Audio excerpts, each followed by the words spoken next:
No dia 14 de março de 1989, depois de uma festa noturna em Matamoros, México, enquanto voltavam para o hotel, amigo de Mark disse que precisava de um momento. Mark espera e os outros dois amigos continuam seu caminho. Quando o amigo de Mark volta, procura por Mark e não encontra. Mark tinha desaparecido. Assim, tornando-se um dos casos mais perturbadores da fronteira entre México e Estados Unidos.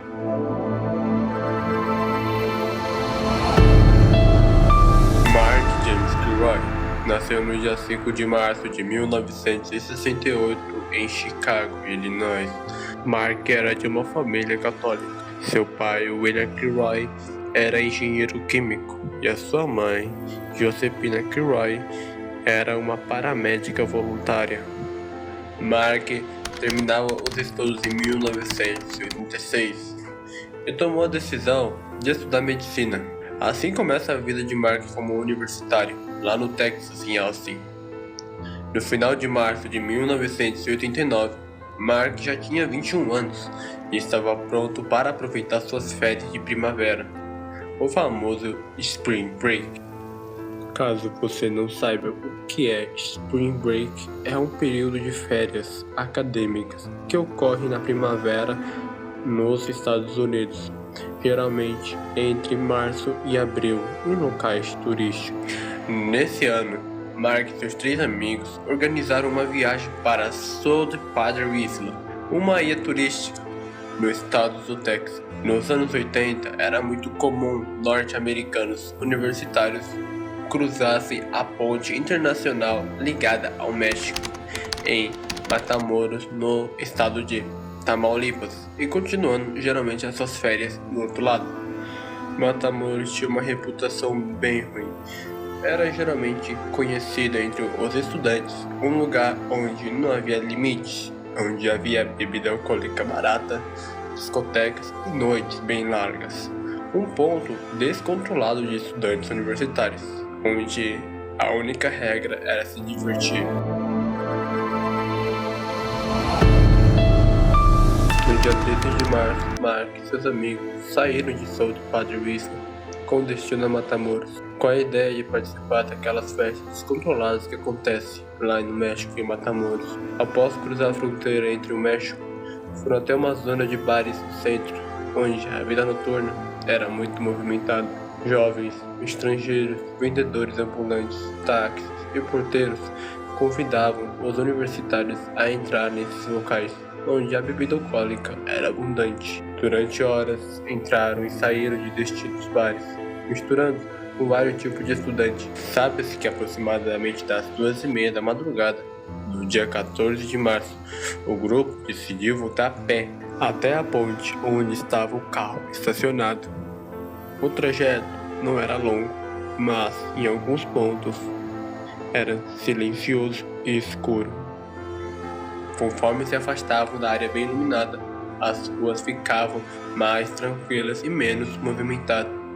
Apenas grupos dispersos voltando na mesma direção. Foi então que aconteceu um pequeno detalhe que mudaria a vida de Mark e a sua viagem de primavera. Segundo as investigações, um dos amigos de Mark teria pedido para Mark esperar por ele, enquanto os seus outros dois amigos continuavam o caminho até a ponte. O amigo de Mark chama pelo mar, sem sinal, apenas silêncio. O estranho disso é que não houve sinais de luta, nem resistência, ou pedido de ajuda.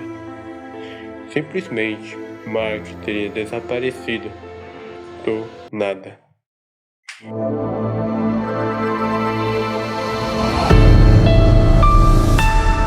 Nesse momento, o amigo de Mark percebe que Mark já não está.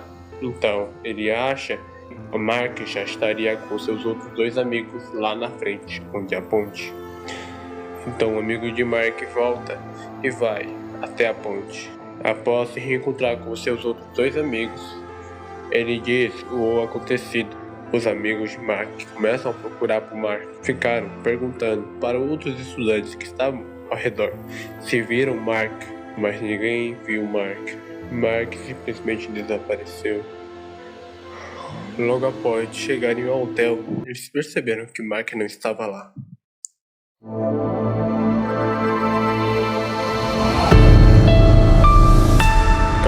De março de 1936, os amigos de Mark fizeram uma denúncia para a polícia do Texas. Como o desaparecimento ocorreu no México, estava sob a polícia mexicana a responsabilidade.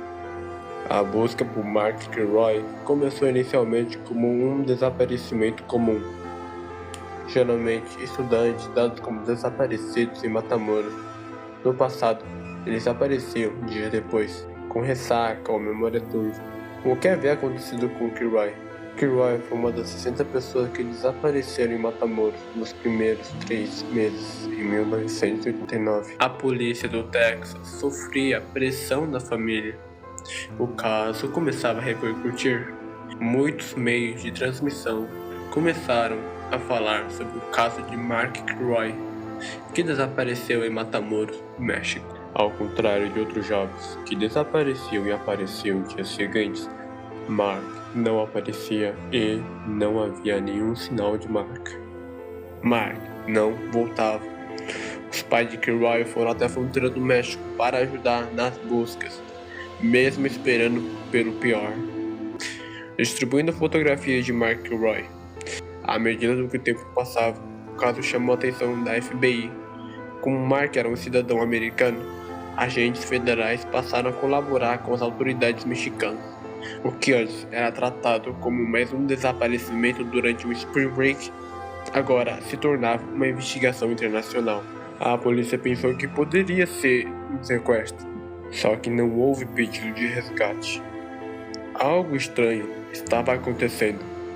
O que ninguém sabia é que por trás desse silêncio havia uma situação perturbadora e muito bem planejada.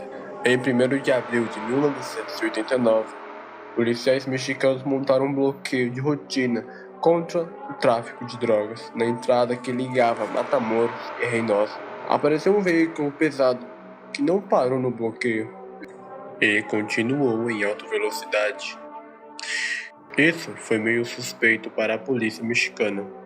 Os policiais decidiram seguir o veículo com um carro que não chamasse atenção. Aquele veículo acabou levando os oficiais até um lugar isolado chamado o Rancho Santa Helena. A partir da observação discreta, as autoridades perceberam que algo estava errado. Alguns dias depois, voltaram até o local e prenderam o motorista, que era conhecido como Serafim Hernandes Garcia. Os outros envolvidos também. E foi aí, na interrogação, que Serafim confirmou que no rancho era usado pelo grupo liderado por Adolfo Constâncio. Quando os investigadores mostraram a ele a fotografia de Mark Kilroy, ele reconheceu o jovem e admitiu que havia levado para esse local. O que parecia apenas mais uma propriedade rural revelou algo mais sombrio. Durante as escavações, os agentes encontraram sepulturas clandestinas. Não era apenas um corpo, eram vários. Entre eles estava Mark. As condições dos restos mortais indicavam violência extrema e até remoção do cérebro de Kilroy. A investigação apontava que o grupo realizava rituais antes e depois das mortes. No centro da propriedade, os policiais encontraram um caldeirão de ferro, conhecido como ganga, associado à religião afro-caribenha Palo Mayombe. Dentro dele havia restos humanos e animais, além de objetos ritualísticos. Especialistas afirmaram que aquilo representava uma distorção radical da tradição, ou seja, aqueles rituais foram modificados. O que deveria ser oferecido era apenas corpos de animais, mas essa organização usava pessoas. O nome por trás de tudo começou a ganhar mais destaque. Adolfo Constanzo nasceu em Miami, Flórida. Quando Adolfo nasceu, a mãe de Adolfo teria 15 anos e teve mais 3 filhos com pais diferentes. Na adolescência, ele tornou aprendiz de um feiticeiro local e começou a praticar Palol Mayobé. Esse ritual consistia em você usar animais como sacrifício, alimentar a ganga. Essa ganga é um caldeirão sagrado. As pessoas que faziam esses rituais faziam para a proteção ou cura de espíritos. Constâncio construiu sua reputação prometendo proteção espiritual a traficantes da região, em Matamoros. Ele afirmava que os seus rituais tornavam seus seguidores invisíveis e poderosos à polícia e imunes aos inimigos. Constâncio percebeu que foi descoberto. Ele fugiu e abandonou Matamoros e se escondeu na cidade do México. 6 de maio de 1989. O plano final. O apartamento onde ele estava foi localizado. Adolfo foi localizado. A polícia cercou o prédio. O Adolfo estava com a madrinha, Sara Andretti, a segunda cabeça da organização. Houve troca de tiros. Quando ele percebeu que não tinha saída, Adolfo tomou a decisão final. Segundo registros oficiais, ele ordenou para um de seus seguidores atirasse nele. Ele preferiu a morte do que a prisão. O líder estava morto. La Madrina tentou fugir e não conseguiu. Foi presa. Sara Andrade foi condenada a 62 anos de prisão. Ela insistiu que não participou diretamente aos assassinatos e que foi forçada por Adolfo. O tribunal considerou que ela era uma das mentes dessa organização, onde organizava os assassinatos e o tráfico de drogas, tornando-se um dos casos mais perturbadores de Matamoros, México. O caso de Mark Roy se tornou um dos crimes mais chocantes da fronteira entre México e Estados Unidos. Obrigado por ter assistido até o final. Esse foi o meu primeiro vídeo e eu pretendo gravar outros casos também, não só fora do Brasil, mas também casos aqui no Brasil. Caso você gostou do meu vídeo, eu agradeceria muito seu feedback nos comentários para eu melhorar. E dê sugestões para eu pesquisar e trazer no canal vídeos sobre aquele tal assunto. Agradeço a todos que assistiram. Muito obrigado. Só para finalizar, eu sou Simon. Até a próxima.